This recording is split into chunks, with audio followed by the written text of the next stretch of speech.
Good evening, dear viewers. We are gathered here again for our next and most incredible and fascinating interview that would be presented to you fresh from the American Academy of Dissident Sciences. We are here at a secret location in Pasadena with some of the most astonishing speakers and authors and researchers in this field. But let us first present the topic of our interview tonight.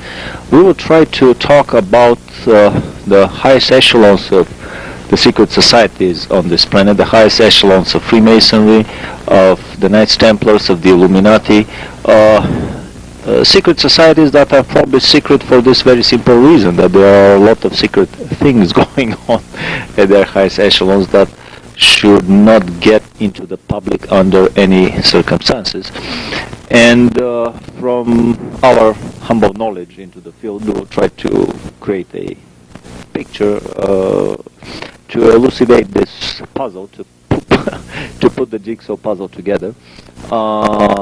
With us here tonight, we have the incredible pleasure to have Eustace Mullins, who has been writing in the field of conspiratology and has been exposing the secrets of the American evilarchy, as some researchers call it, for more than, how many years already? 50 years? 50 years, yes. For more than 50 years. And he has published about 15 books, and 5 videos that would also be, the videos will be available. They are already available from the American Academy, and probably some of his books, because I'm sure that there will be an incredible interest in these topics. With us tonight is also Jordan Maxwell, who has been investigating for how many years already? 35, 36 now. The secret symbology, the secret symbolic graphic language of these secret societies, the messages that are transmitted through these symbols and how they influence the public subconscious, and basically the education, and most of all the education of our children. So at the end of today's discussion, we would go to the education of the young generation, and to the new and upcoming and probably the most interesting book by Eustace, which is Education for Slavery. Education for Slavery, Education for the New World Order, Education for this new and upcoming global socialism or communism. A lot more hideous and a lot more sinister than anything that the regimes of Lenin or Hitler or Stalin or anywhere in Eastern Europe after World War II, even possibly in North Korea, any of these evil totalitarian regimes were able to attain. So let's start the discussion with just a brief picture, a brief analysis of the top echelons of these secret societies and the practices that they are involved in. It has been widely rumored that the top echelons have been engaging for centuries in homosexual practices, that they have been using these homosexual practices for mind control, not just for horizontal recreation or for kinky horizontal recreation, but for the specific purposes of mind control and of influencing their members. What would you say for that topic, Eustace? Well, there's no question that there is a demonic element in homosexuality, which, by the way, the psychiatric profession has never dared to touch. Of course, you cannot treat a homosexual by a psychiatrist without going into the demonic practice that it really is. So this remains a great gap in the treatment and in the literature on homosexuality, because you see, this goes all the way back to the dawn of history, to Genesis, to the Canaanites, the curse of Canaan. And the Canaanites have always used homosexuality, not only for control, also for to break down the integrated personality, which gives you a much more pliable subject. And it's a basic feature of behaviorism. It's very interesting. I mean, we would not like this tape to sound as another gay bashing tape. We have nothing against probably 95% of all gays that are basically practicing recreational homosexuality. What we're interested in here is the very small percentage of gay men that happen also to belong to the social subset of secret societies, and especially the most high echelons of these secret societies that engage in homosexuality for totally different purposes, namely for mind control, for social control, and so on. What would you say, Jordan? Well, if you remember that secret societies as social movements, as Eustace says, go all the way back to the beginning of man's history. And there has been two schools of thought concerning the modern-day Freemasonic societies. One is that they started out as a good idea and eventually got corrupted, or that they never were any good to start with, and that any society that needs to operate in secret just was not any good to begin with. In the middle of the night. Yeah, and so I tend to believe that anytime you have societies operating in secret, there's always going to be this element of activity that's covering something. And it's fascinating, as we were saying before, when you get into the symbols and emblems of these ancient secret societies, going all the way back to the Sumerians, and as he brought out the ancient Canaanites, throughout the Middle East, symbols and emblems are like alphabets. It's like symbols in the alphabet. If you put enough of them together, they will tell you a story. And that's the kind of thing that I've been interested in years, is the way these emblems and symbols in government, religious orders, fraternal orders, all have connecting emblems and connecting concepts, and it's a fascinating subject.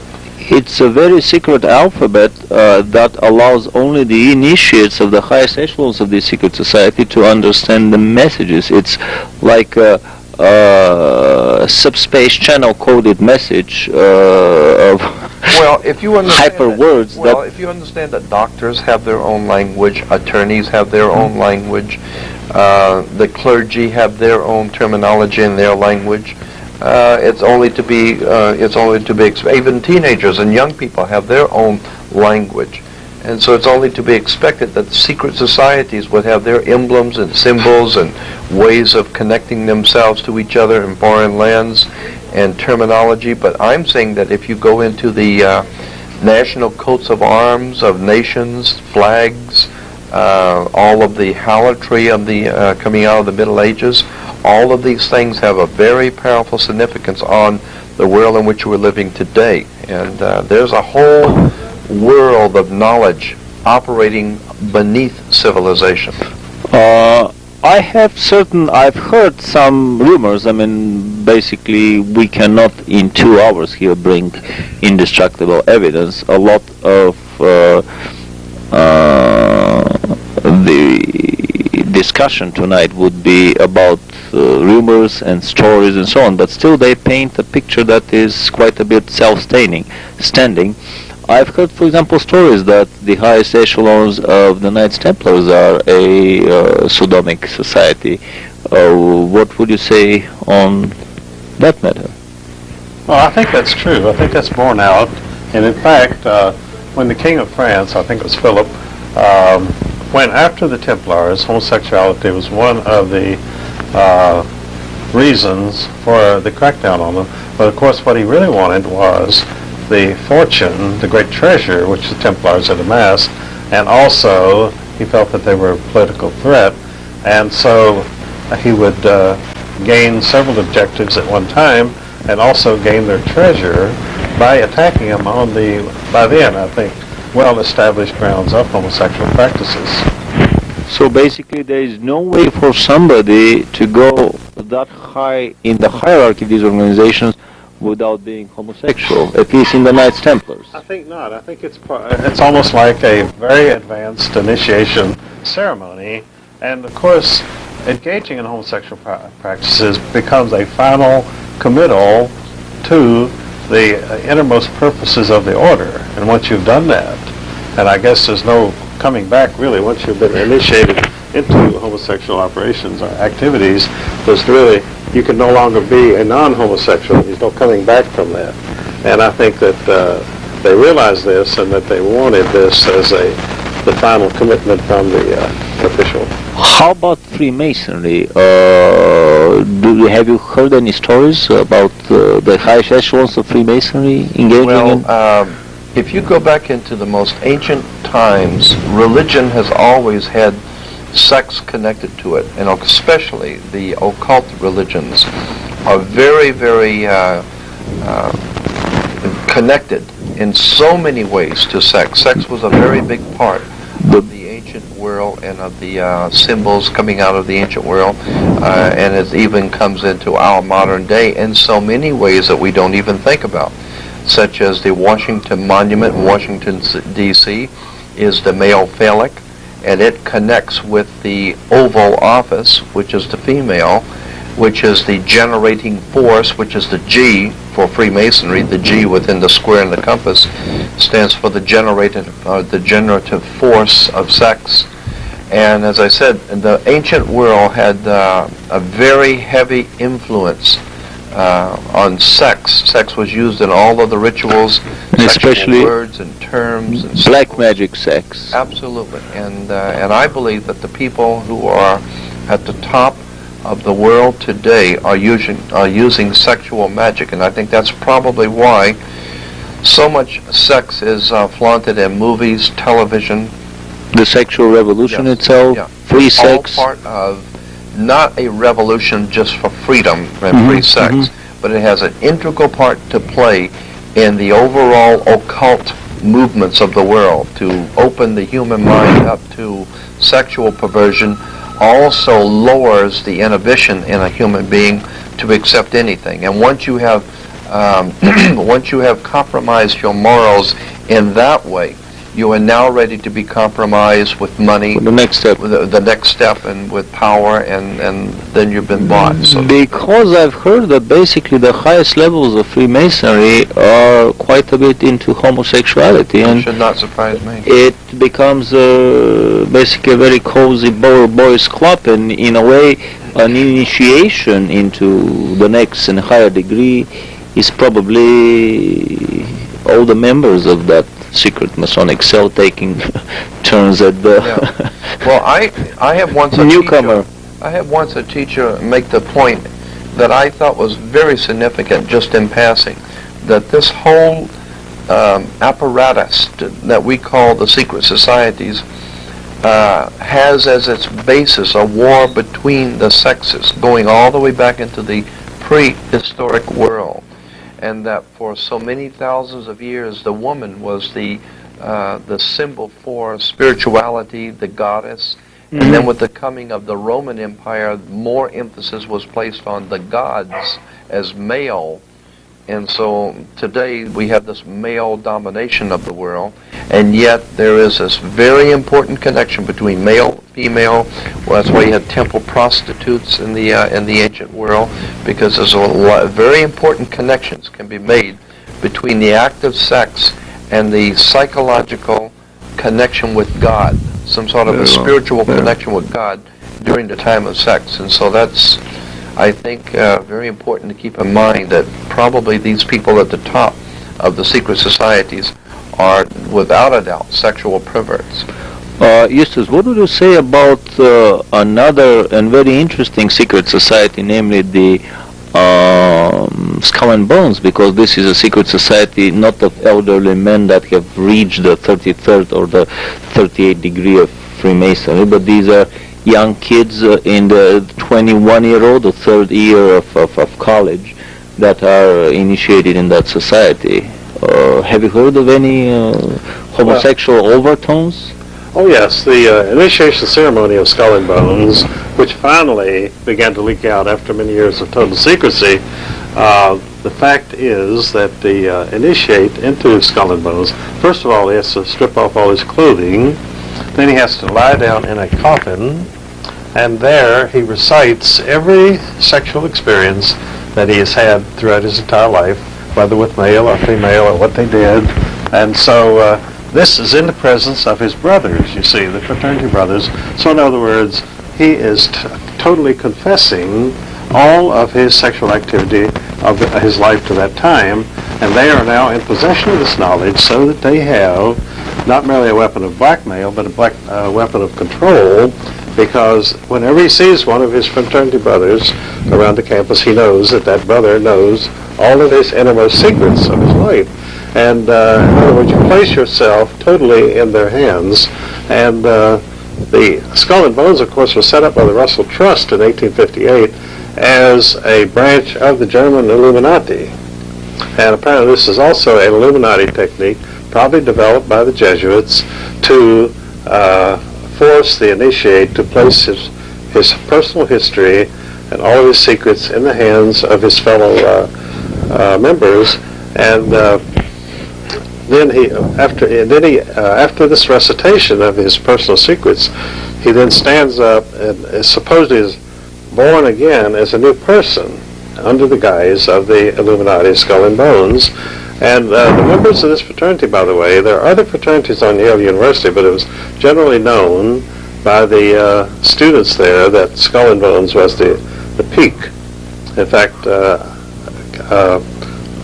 Yale student told me one day, he said, it was known on the campus that if you were tapped for bones, you were set for life. You would never have to worry about career or fortune because you would be taken care of.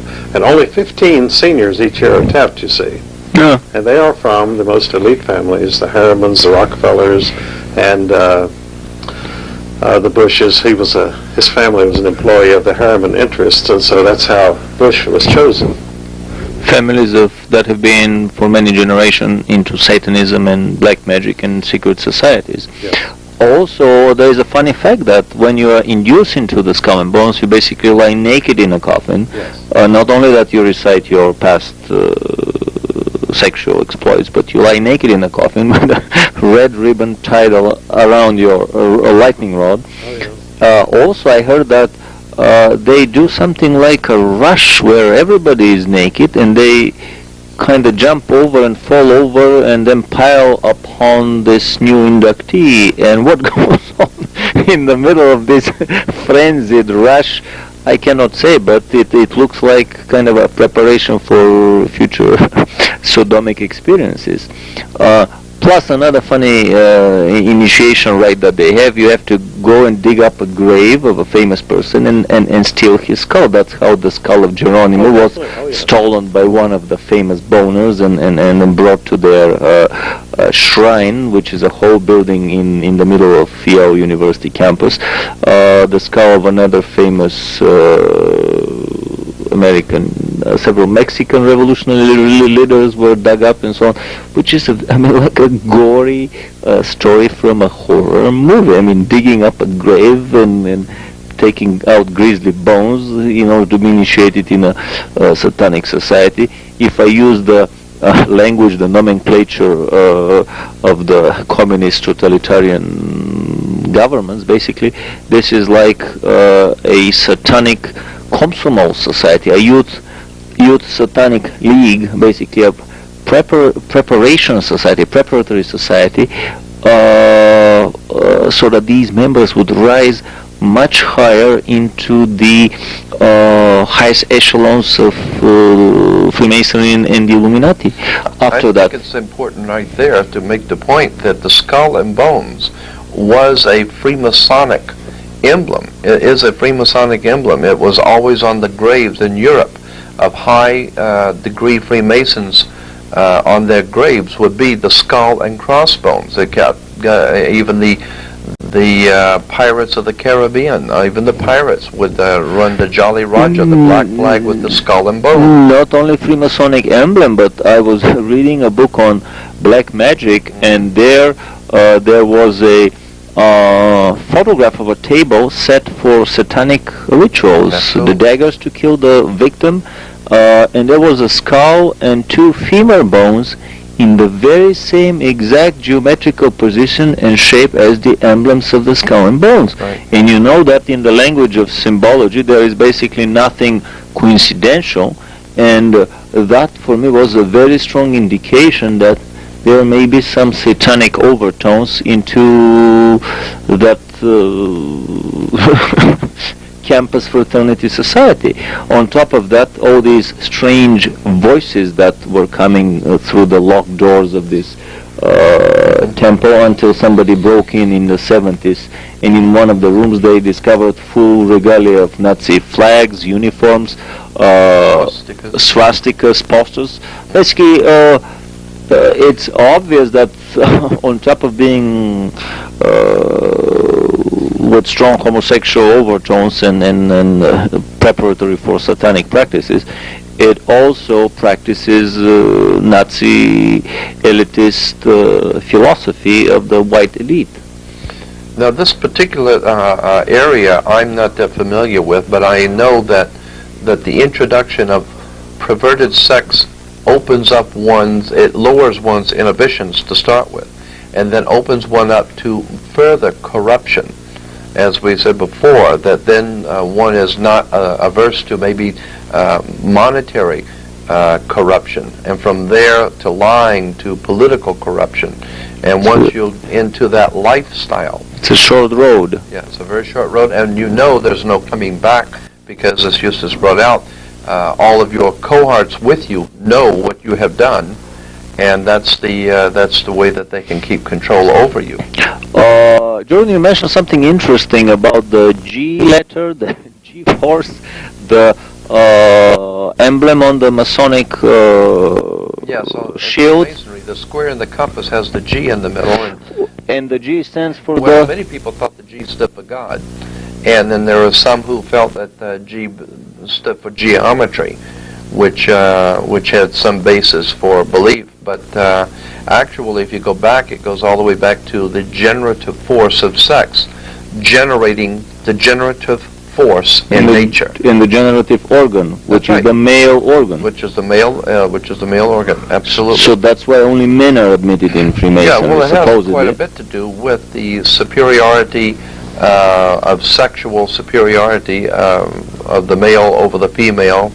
And as I said, that this goes back to the Roman Empire. These symbols and emblems were used. And that's why the Mason carry these little aprons, because as this big curtain separates the holy altar in the tabernacle or the shrine from the place where the audience gathers, in the same way here this little apron, this little curtain in front separates exactly the right. holy altar, the male generative symbol, exactly right. from the uninitiated population. No, that's exactly right. That is precisely what the symbolism is. It's the holy curtain that divides the male generative force from the uninformed or from the mundane. And sex has a very important so basically the highest god, the highest altar that Freemasonry bows to is the male generative organ. That's right. And that's why that emblem is put in stone in that obelisk in Washington. D.C. Funnily enough, in the middle of the park of the heroes fallen in the Bulgarian Revolution in the fight against the capitalists and the fascists, in the middle of that park, on a hill overlooking whole Sofia in Bulgaria, that's my country, way back in Europe, in Eastern Europe, there is an obelisk that is a carbon copy of the Washington Monument. A carbon copy.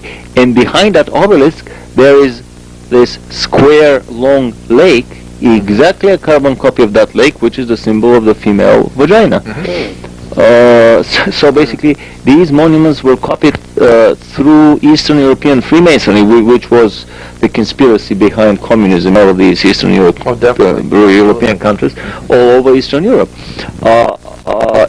I would like to go now into basically the relationship of sex, and especially homosexual sex, mind control. But Jordan wants to add something. Yeah, I want to add something in relation to the point that you were talking about Eastern Europe and communism. Are you aware of the fact that the communist symbol of the sickle, the hammer and the sickle, were in fact separate symbols for thousands of years? The sickle was used in one way and the hammer in another. And only into the Communist Party did they put the configuration together, the two occult symbols. And what was their meaning? Well, the sickle represented Saturn. Saturn was the god of chaos, Kronos. And that's why even at the end of in New Year's, you have old man time, the old man, and then the baby crawling, which is the new year. And old man time is always hanging on to a sickle. Because old man time that we say goodbye to at the end of the year was the planet Saturn. Saturn was Kronos, or chaos, the old god of chaos who was leaving the old order and the coming new order, which would be the new year. And how about the hammer? The hammer was the symbol of the order. Well, and the hammer goes all the way back to the old hammer of Thor, which was the old Aryan hammer of Thor, which was used to reconstruct. You tear it down with the hammer and then you build up. No, you tear it down with the sickle and you build up with the hammer. Well, yeah. So what I see here is a pictorial graphical expression of this same old satanic slogan of Ordo ab Chaos. That's exactly right. Order out of chaos. You hammer the order with a hammer that was created out of the chaos of the sickle. That's right. Fascinating. The sickle is used to Ordo build ab Chaos. and the hammer is to build the new order, so that Ordo ab Chaos. New world order out of the chaos of... and let me make this point that Saturn was called Chaos.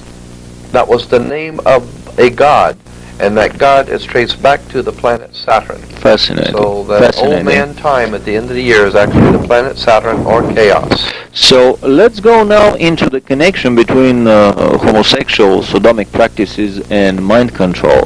What would you say, Eustace, about, let's say, the certain research that was done by Wilhelm Reich in Germany and several others that you were mentioning on... Well, of course, Reich wrote The Function of the Orgasm, and I think that his understanding of the function of the orgasm was that it brought you into a relationship, not merely a sexual relationship, but a relationship of submission to control, a final submission that you would never rebel against anything, because once you've made this, actually given your body and your integrity, the integrity of your body, the sexual act is generally called, if it's not in the marital realm, is generally called a violation. You violate a child, you violate another person, and so by submitting to this violation, you sort of sacrifice yourself to the purposes of the order. It is a sacrificial gesture. That's very interesting. We were talking with Al Bilik about the mind control experiments that were going in the underground Montauk base, and he gave a fascinating rendition of the work of Wilhelm Reich, its connection in the American underground bases, work on mind control, with the previous work on mind control done by the SS in Germany, with a still previous work basically of sodomic mind control that is practiced by the black magic priestly cults of Tibet. Would it be the red caps that engage in black magic as a contradistinction to white magic?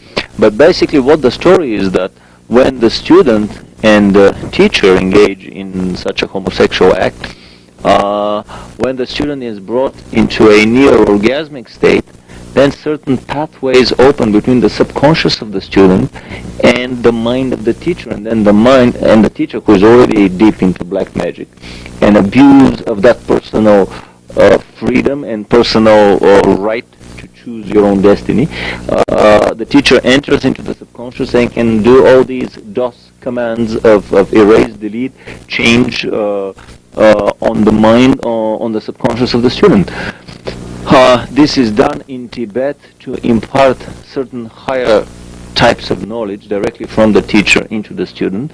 In exchange, in return, the teacher consumes of these higher classes of energies that are released at the time of the orgasm of the student.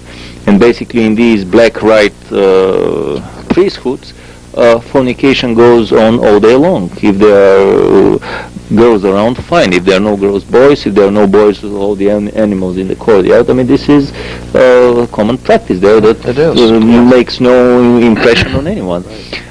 These practices were used by the Germans, especially by Wilhelm Reich. I mean, the story is that in his laboratory, fornication was going on around the clock.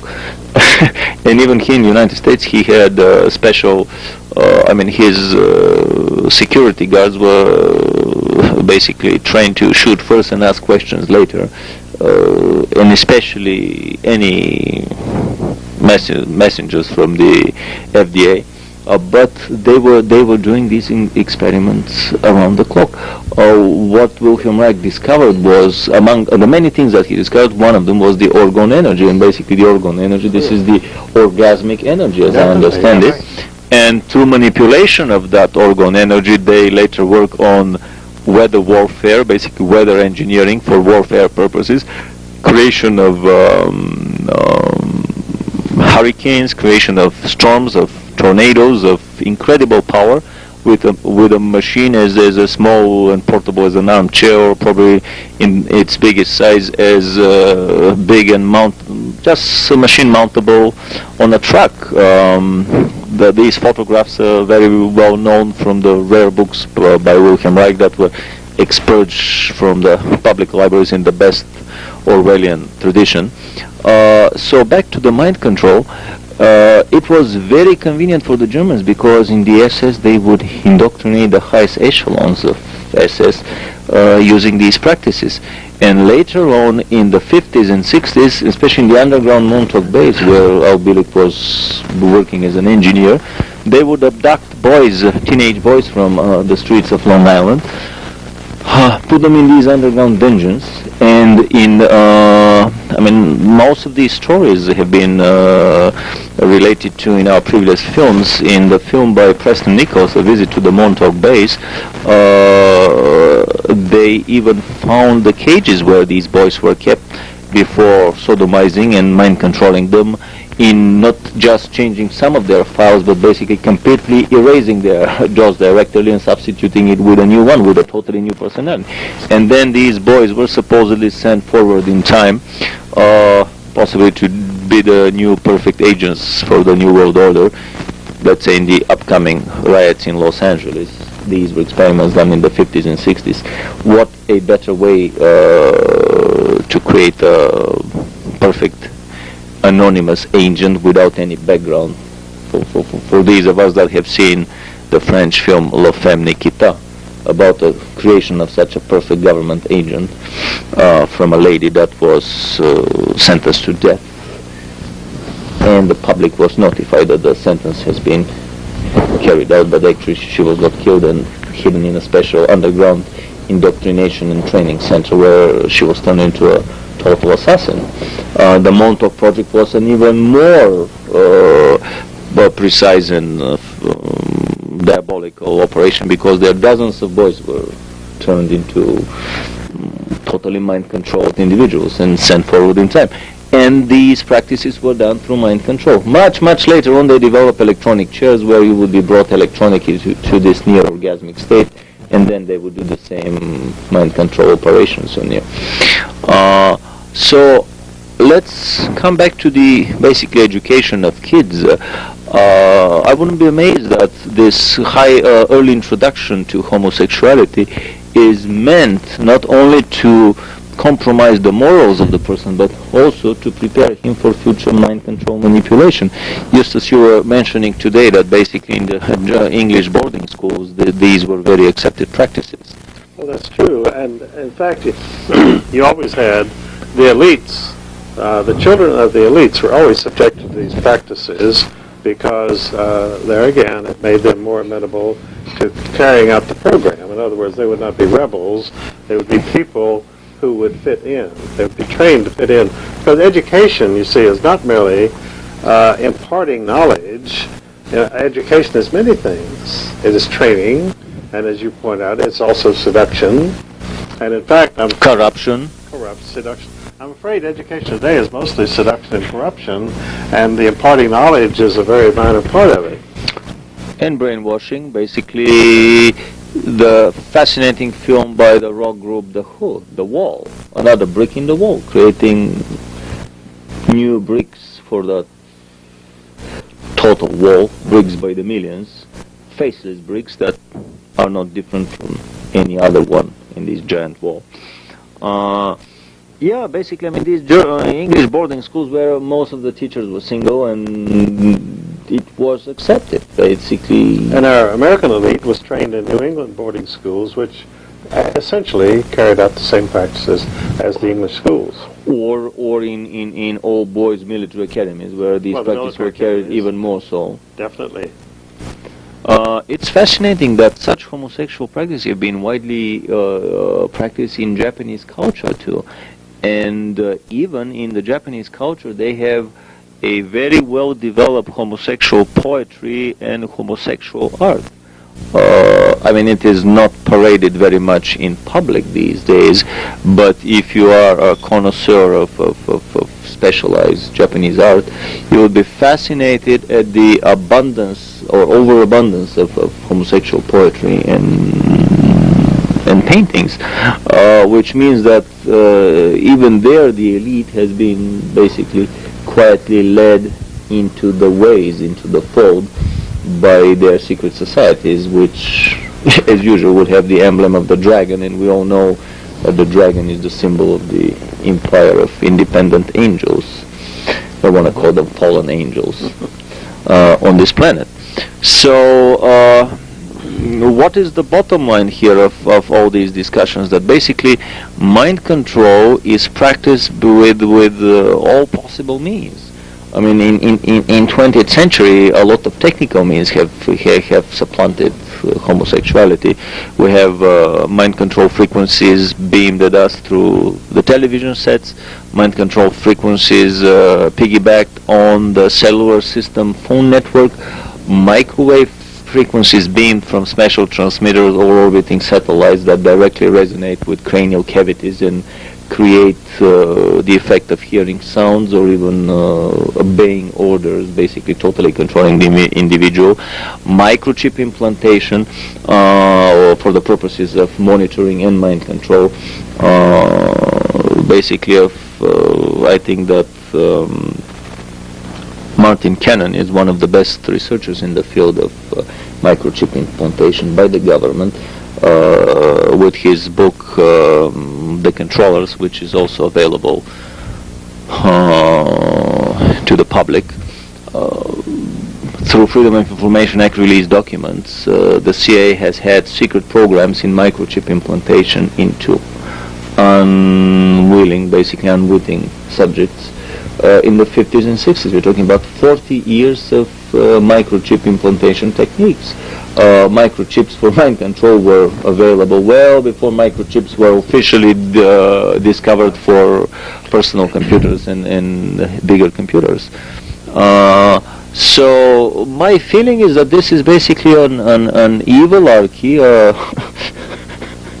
as we were laughing with Eustace today, demonocracy. It is a demonocracy, there's no question about it, and it is composed of elitists. In fact, I saw the term used in political magazines a few years ago when some revelations were coming out of Washington about J.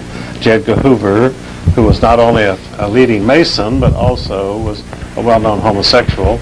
And the term home intern was in quite current use for some time. That, in other words, the world was, instead of the Comintern or the communists, the world was being governed by the home intern of the homosexual elitists, which really was not far off the mark. And that was only used for a short time and dropped out of sight, was never used again. But I thought the Comintern. I thought the Comintern was quite a very telling thing, and I guess it revealed too much because it was not in currency very long. Suddenly it was dropped, never mentioned again. I haven't heard that term in at least 10 years.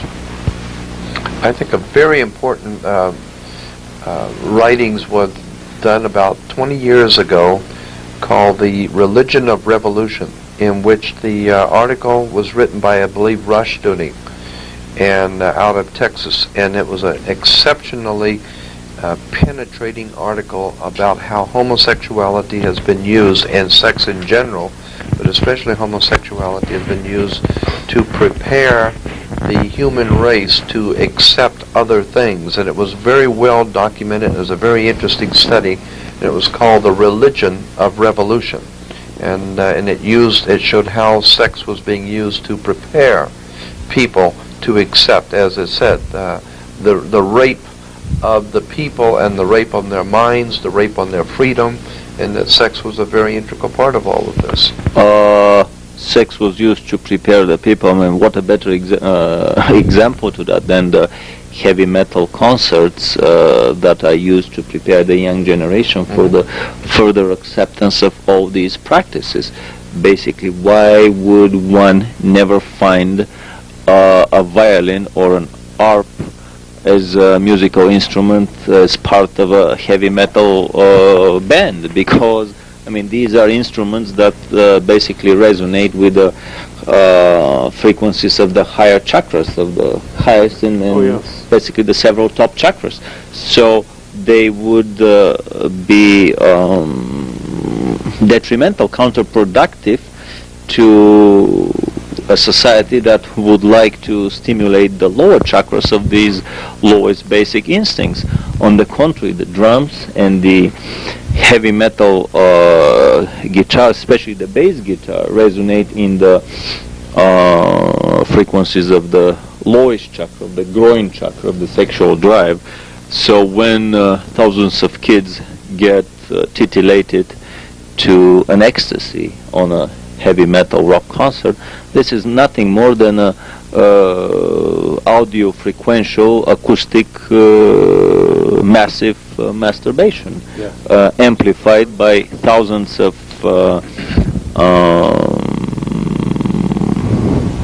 watts of acoustic power blasting from the speakers. I mean, there are very nice pieces even into heavy metal music, but I enjoy some of them. But what's important here is that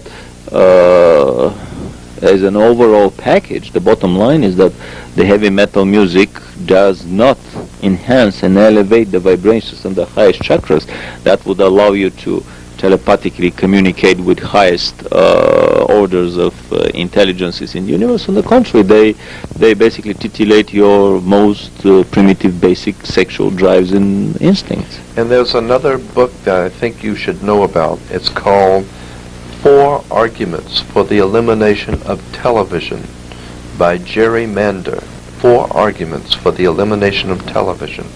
And in there, he was the owner of the largest advertising agency in America in San Francisco. And he basically in the book outlines how television has used, how it's put together, the mechanics of how television it was designed and how it's put together, and gets into the electronics of it, and then talks about how sex, he brings that point in about how sex is promoted through the television, and how the electromagnetic force field that is around you when the TV is on. It's a very interesting book, and it has a lot to do with what we're talking about here. You might want to try and find it, and it's still available in bookstores today. I've been thinking for the last month or so, occasionally watching television here, this funny story with Michael Jackson, and with my typically conspiratorial, suspicious mind, what else can a mind be of somebody having the professional or cultural deformation of Eastern European totalitarian communist country? But anyway, I was thinking, what the hell would the family be that would give its child to spend a night or a few nights or even on a regular basis, regardless of what the amount of money is that they get paid for doing that? And I was thinking, could it be that there is some bigger story behind this superficial story we are getting in the media? Could it be that these could be families that all belong to the same satanic society, and that they are giving their kids to be initiated, to be brought in the fold, so to speak, at an early age, because the younger you start, the earlier you start on your career with the basically the young communist league, I mean the corruption of the mind in Eastern Europe, the primary school communist league, then the secondary school communist league, the pioneers, the high school communist league, which is the Komsomol. The younger you start in this field, the earlier you can get into the Communist Party, which is the springboard. Every one of this is a springboard for the next, and once you are in the Communist Party, you are assured a pretty good position.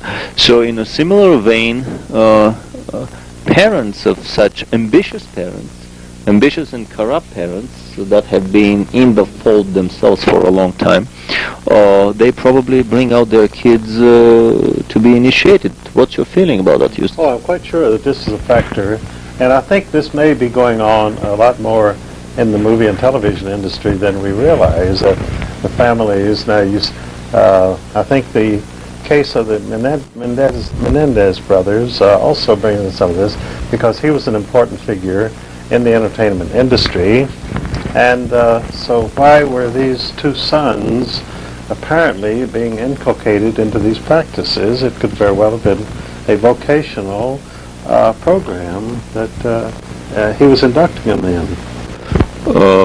Absolutely so, and I mean the whole pattern, I mean the whole personality of the father of the Menendez boys, an extremely ambitious, overly ambitious individual that started from nothing and rose quickly into that industry.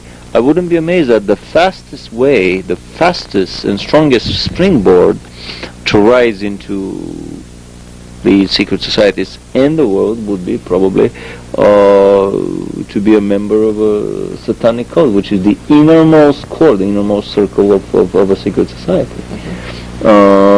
What's your feeling on that? Yes, as a matter of fact, you know, they have something in Hollywood. Well, let me go back and say this, that the old Celtic or Celtic magicians in England, the old Druid priest, the magicians, always worked their magic with magic wands. And magic wands were always made out of holly wood. And today, we still have holly wood being used to work their magic on us. And I think it's interesting that when you get into the symbolism in Hollywood, there's something called death head colors in Hollywood. And that is, every time there is to be a rape or a violation of a human being, and especially a death, there will be certain colors which will always come up, and certain symbols are worked into the picture so that subconsciously the subconscious mind picks up these colors and symbols every time there's to be a rape or a death.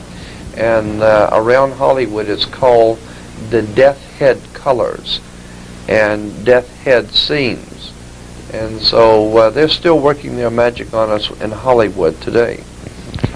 A lot of... what's your feeling, Eustace, on the Satanism in Hollywood, basically, black magic and Satanism? Well, I think that Satanism definitely is a factor in Hollywood, because first of all, you've got mass media, mass communications here, which means you reach the entire population. So if there's any place that Satanism would want to have an outlet, it would be here. Absolutely. No doubt about that. Yes. I mean, so many of the films that, I mean, forget about the horror movies, which are not only clear, pure satanic rituals, many of them, but I've even heard stories that the film crew and cast would do a black mass every morning before the beginning of the shooting of such a film.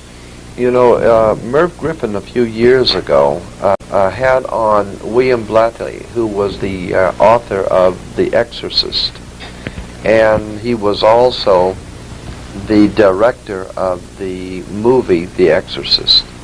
And it was interesting that when Merv Griffin asked him, where did you get all of this material on Satanism and devil worship and all that kind of scary stuff in the movie? And he said, well, I worked for the mind control department of the CIA for many years. Right. And he says, and the CIA is definitely up to speed on all of this because they use this throughout the world. And another important, well, I don't suppose I should bring that up, but it was on Merv Griffin's show, so I will. Merv Griffin asked him, he said, well, there was someone else that worked in the mind control department of the CIA at the same time you were there. He says, would you like to comment on him? And he said, yes.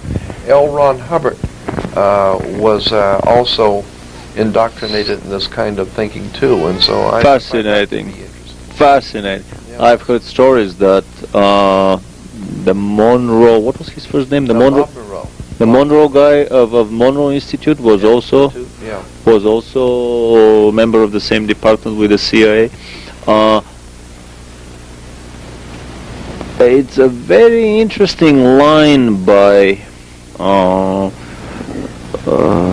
Standeo in his book The Cosmic Conspiracy about the infiltration of the intelligence organizations on both sides of the ocean, on both sides of the curtain, so to speak, by secret societies, that basically the empire of independent angels works in the very same pattern. If you know the workings of inside the KGB, these secret societies within the secret society within the secret society, you would know what is going on here in the United States. There is a fascinating film, actually two films that we produced early. One of them came from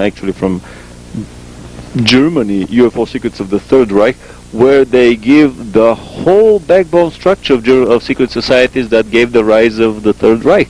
Half a dozen people were more influential into bringing the Third Reich upon the heads of the German population and all these casualties that were its result, and on all of Europe and the world than anybody else in Germany. The Knights Templar branch for Germany, the Tempelhof-Gesellschaft, organized the Thule Society in 1919. Later on, they organized the Vril Secret Research Society that started with anti-gravity research in the late 20s.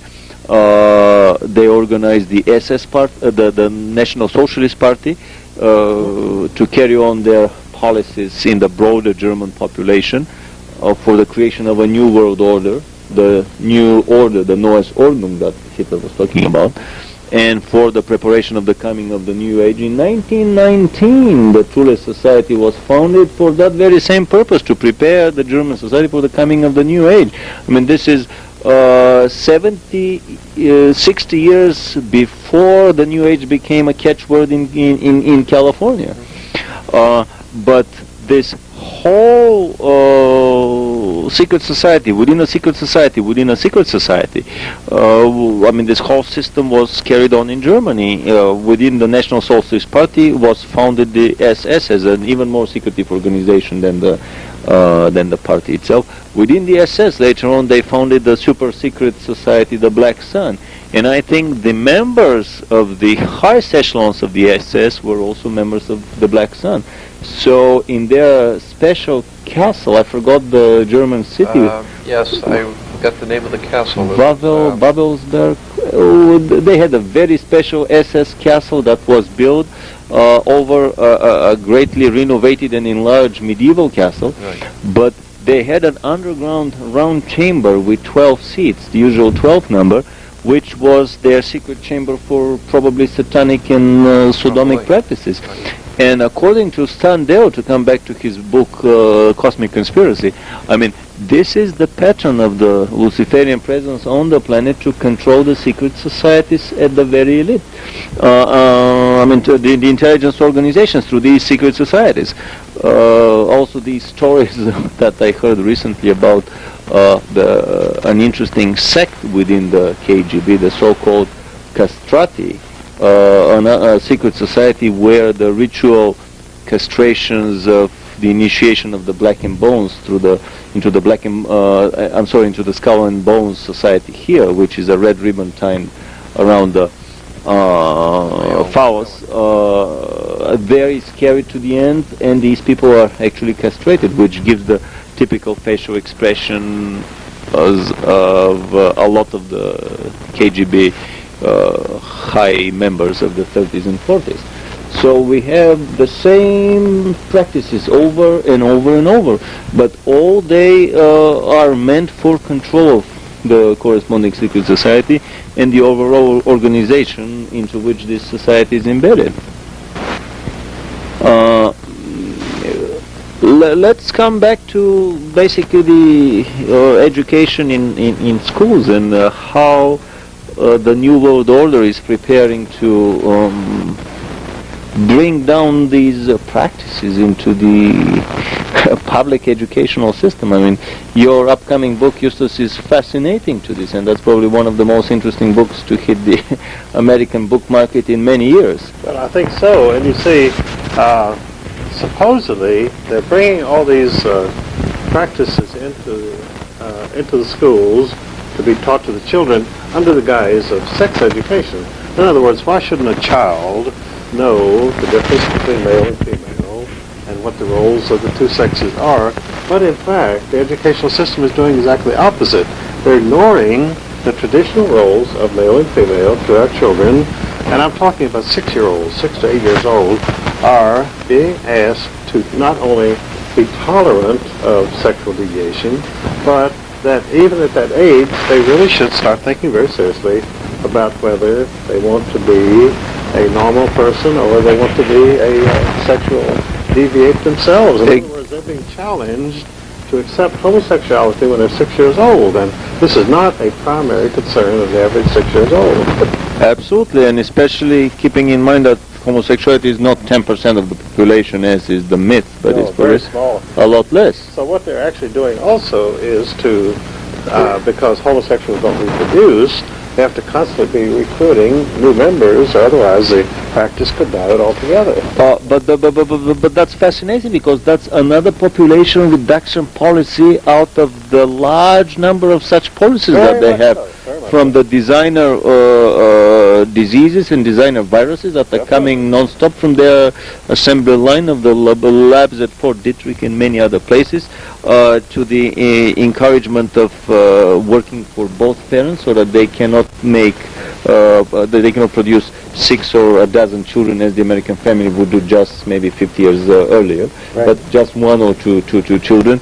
Encouragement of lesbianism and homosexuality to reduce the population. Yes, very much so.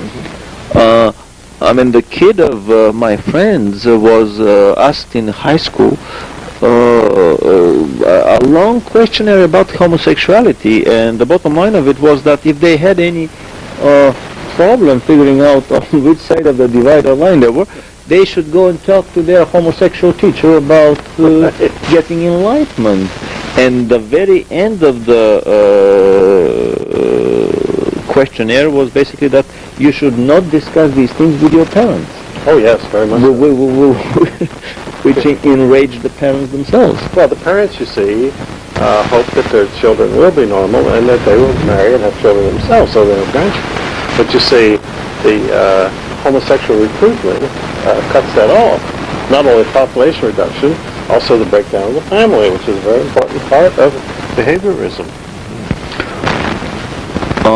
So, still I've been thinking, I mean, it's so fascinating to put under a common denominator the stories around Michael Jackson, the stories about the Menendez brothers, with a recent story that I heard from some friends about very interesting summer camps, that a weekend of 2 days in this summer camp for kids may cost up to $25,000. And what do the elite children get in such a camp? That costs a fortune for almost a yearly, the median yearly income for an American family of 4 was $22,000 just about 5 years ago. Now it may be $25,000. So basically, a median yearly income goes into a 2-day education. I was told that these are camps where the kids of the overly ambitious parents would be taught in an early age to acquire a split personality. They would get a 6 to 10 year old child and immerse the child in an underground pit, naked. The child is totally naked, underground pit full of beetles, non-venomous beetles and insects, large beetles, but so frightful to the kid that basically the kids go in hyperspace. They immediately get out of the body, and this is the point in time where certain demonic entities, certain spirits, enter into them, forming this split personality. Do you have any comments on such practices? Well, the bring about of MPD, the multiple personality disorder, in children, I think is a very important part of the educational system today, and the homosexual practices are an important part of inculcating MPD in a child, because you see, psychologists know that for a normal, healthy child, there is a period of sexual latency from the age of 6 to about 16, where you do not have overt sexual activity with anyone else, particularly with adults, and that when this happens, you actually sort of burst the child's cocoon, the protective cocoon, in which its personality is developing. In other words, you penetrate that, and that's why it's called penetration. And once that is penetrated, you open the way for the child to develop multiple personalities and to become a much easier and more controllable subject of the world order state. And there's no question that this is a definite political program that they're following, that the sex education in the schools is dedicated to this, not only to break down the family, but to producing an almost new class of robot-like citizens who will grow up never to question authority, never to rebel, because you see... As much as a child in a satanic cult would question authority, as much they would question authority. And so this is definitely part of the program to create what they call a new citizen, a new type of citizen who will never really represent a threat to the new order. Fascinating stories. Basically, I wouldn't be amazed that split personality in satanic cults is not a byproduct of the activity of the satanic cults. It may be the prime objective of these cults, to create new upcoming members, the new generation, from whose ranks the future elite members, the future basically leaders of this demonocracy, of this society under extremely heavy Luciferian influence would be chosen. And I mean, stories coming from the secret underground laboratories and projects that have sprung by the hundreds, maybe even by the thousands all over the country. Basically, split personalities created in the employees there. An engineer will have two personalities, so personality A works in the above ground, not so secretive project from 9 to 1, let's say. Then they switch to personality B, he takes the elevator downstairs and goes into the super secret underground establishment. When the time comes for him to leave, he switches back to personality A. So he never even realizes that 4 hours of his day are missing and that he would spend them somewhere else. Somebody was joking that, well, I'm sure he won't be getting 2 paychecks, but he'll be getting 2 tax returns at the end of the year. Well, you know, Vladimir, this all brings us to a very important point also, that what we are seeing is a complete change in the ultimate goals of the educational system. Now, before, in the United States, which we had, say, up till 1945, the educational system was supposed to bring out the individual personality of the child, to prepare him for leadership, for a creative life. But today, the educational system has abandoned that goal entirely, and its sole purpose is to produce conformists. Faceless robots. Faceless robots. And of course, the split personality is part of achieving this. and the homosexual practices is part of this, and so we have seen a tremendous makeover of the educational system, and I think I'm the first person to point this out. That is, over the overall picture. I mean, people have been focusing on individual aspects of this and becoming alarmed about it all over the United States in recent years. That's one reason you've got the homeschooling development, and you've got other reactions. Private Christian schools and so on. Private Christian schools, because the parents realize something very bad is happening to their children, and they're trying to save them. But until they see the whole picture, they cannot do much to correct the situation. Absolutely, and what I see the bottom line is a slow, general moving away from the Christian principles and morals into the Lucifero-satanic principles and morals. Oh, it is Luciferian, no question about it.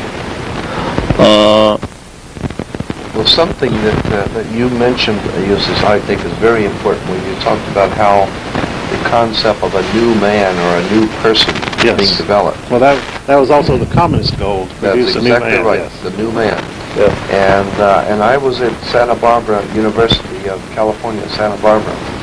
Center for Humanistic Studies, probably. Well, no, I was up there for about a week going through all of the documents on mind control that was being used by communists at the time, reference works, but there was one article there about in the California State document on how the terms that were being used and developed for the new citizen that will inhabit the new world order, and they kept referring to the young people as the new man, the new creature, the new individual, and the new society, and the whole emphasis is that you must get away from the human feelings, human emotions, the desire for love and to warmth and happiness and togetherness. Right, and get away from that. You must have what is called the new man.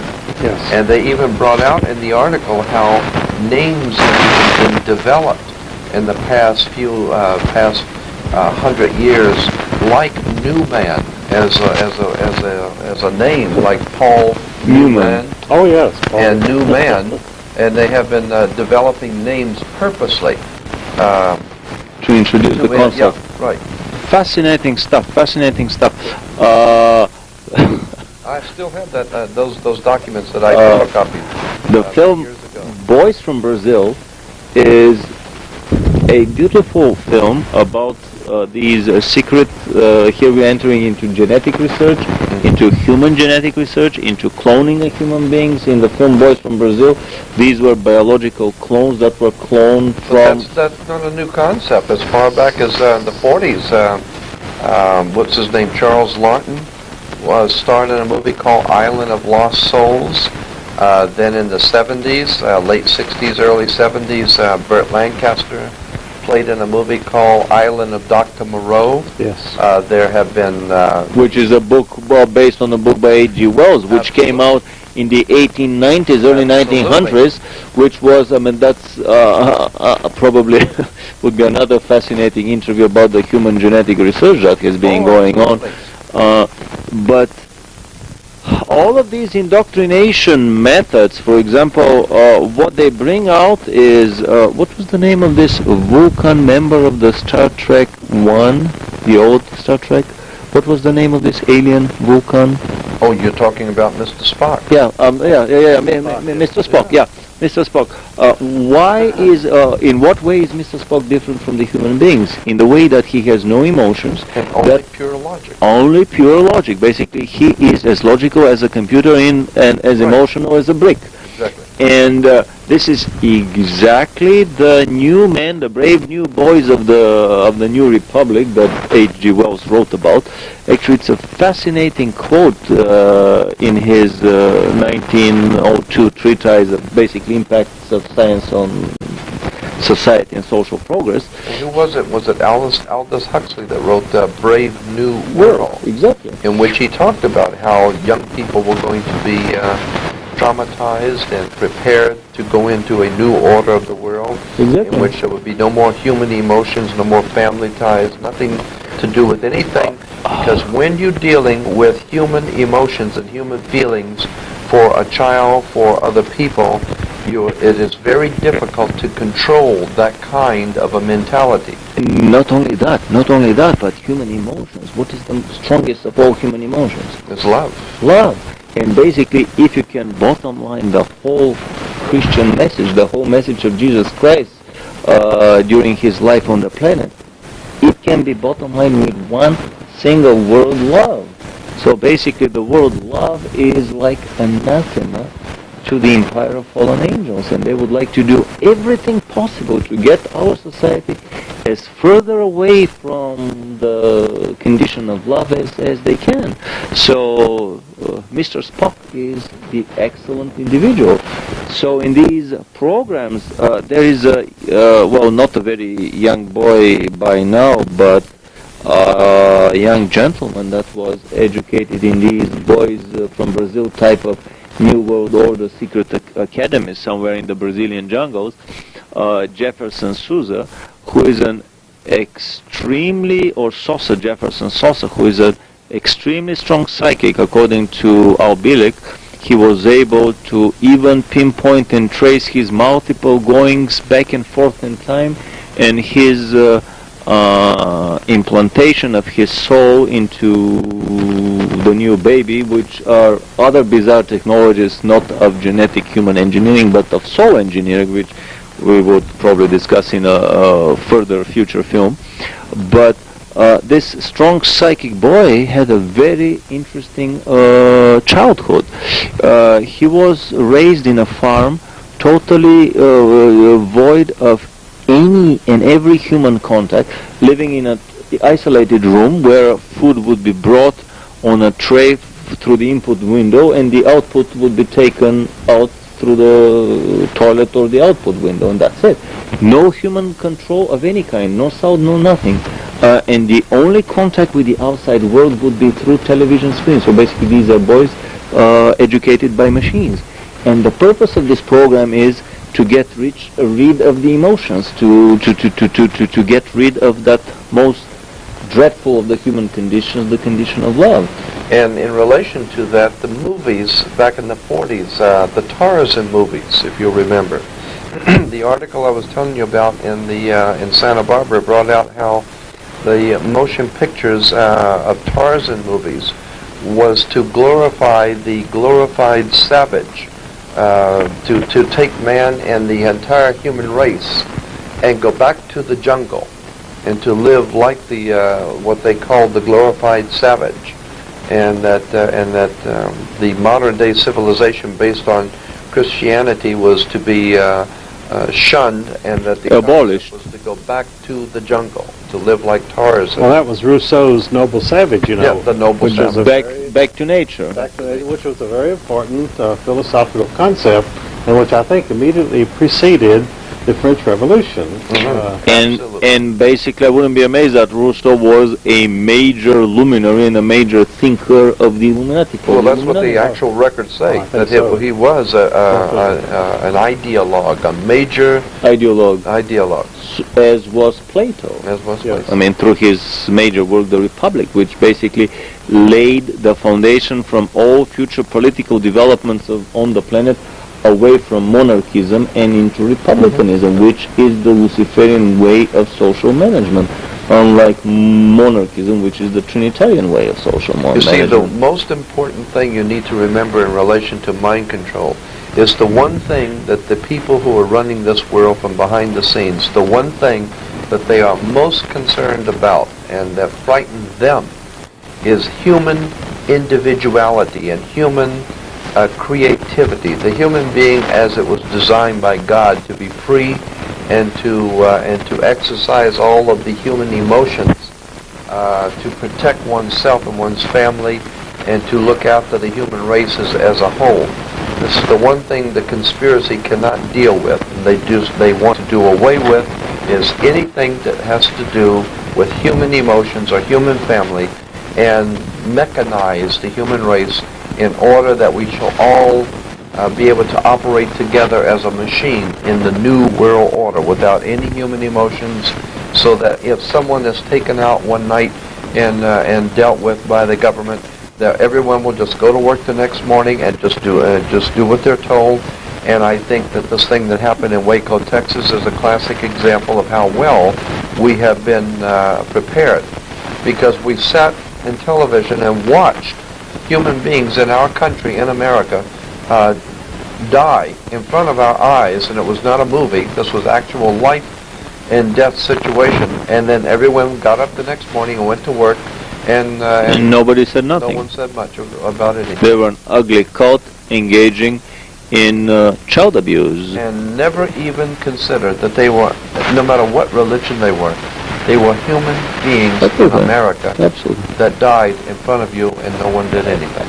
I hit upon a very interesting book, a book called I Am Lucifer. At the introduction to that book, the author claims that he was traveling on a train in Italy one day, fell asleep, and suddenly Comrade Lucifer started talking to him and basically gave him some, not memoirs, but condensed version of his viewpoint of history of the last 2,000-3,000 years. And in several occasions in that book, there were very interesting passages where it was said that Lucifer, narration coming from Comrade Lucifer himself, and saying that, well, I cannot understand this human emotion of love, and I cannot stand it, and I'm getting the goosebumps from it. Such a revulsion, such a negative attitude, and at the same time you feel that this is a steely mind, a steely heart, without any emotion, without any compassion, without any warmth. So it's very interesting in the yin and yang universe of competing and parallelly existing opposite beginnings, how the infinite love of Christ is confronted with the infinite coldness and steeliness of Comrade Lucifer, and how this bottom line, there is a tremendous effort, what tremendous effort there exists to introduce this bottom line of lack of compassion and love into the public education. In relation to the subject we're talking about, there was a movie. I would suggest everyone get a copy, to rent a copy of the movie and watch it. It's called Network. It's about 15 years old, and it was called Network. And in it, the head of the network, the president or chairman of the board, talks with the offending newscaster, and in it is probably one of the most concise discussions of the Illuminati's plans for the world that I've ever seen in a movie. It's just incredible. Where the head of the network tells him, the newscaster, that we have been planning this new order, this new world that's coming, where men will be automatrons, there'll be robots, there will be no more troubles like we have here with individuality and personalities. All human creatures will be working for one goal, the goal of the new order, and it's just a fascinating explanation for what these people have in mind for the world. I'd suggest highly that you get the movie Network and watch those scenes in it. And incidentally, in that movie, also at the very end of the movie, the newscaster says to the audience on television, he said, well, don't worry about America being destroyed, because we are the goose that lays the golden egg. So we're going to be here because we have to be here to feed everyone. And he says, so you're not going to see the end of America, you're not going to see the end of the world, but what you are going to see is the end of individuality, human creativity, and the individual human being. That's what you're going to see the end of. That's what we have now. No longer will there be the individual creative personality. We're all going to live in a new order, in a new world, where there will be no more individuality, no more human emotions at all. You will be amazed in how many science fiction stories or films the idea about implantation of microchips in the mind of a person so as to obtain a total control so as basically that every step would be known to the elite, every word said, and when they decide to pull the master switch, then you would become an obedient performer of their orders and their agenda. I mean, these are not just science fictional ideas coming in the mind of authors, but these are scenarios and agendas that have been played out and that have been developed by hired luminaries in the scientific field in the very same way that, let's say, the report of the Iron Mountain was generated, hiring with unlimited budget for 3 years Nobel laureates and the best of the best in 20 different academic fields.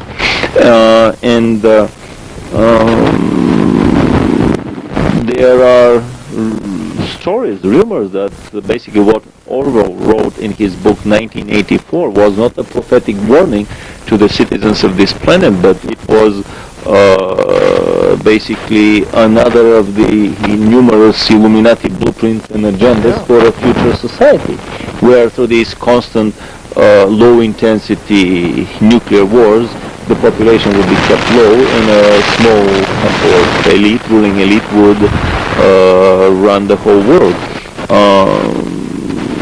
I mean, these are the most frightening of the scenarios prepared by the most frightening of the numerous factions of the independent angels being on the planet, namely the factions that are very deep into the occult and black magic, which is disregard of individual freedom and total interference with the mind of the subject.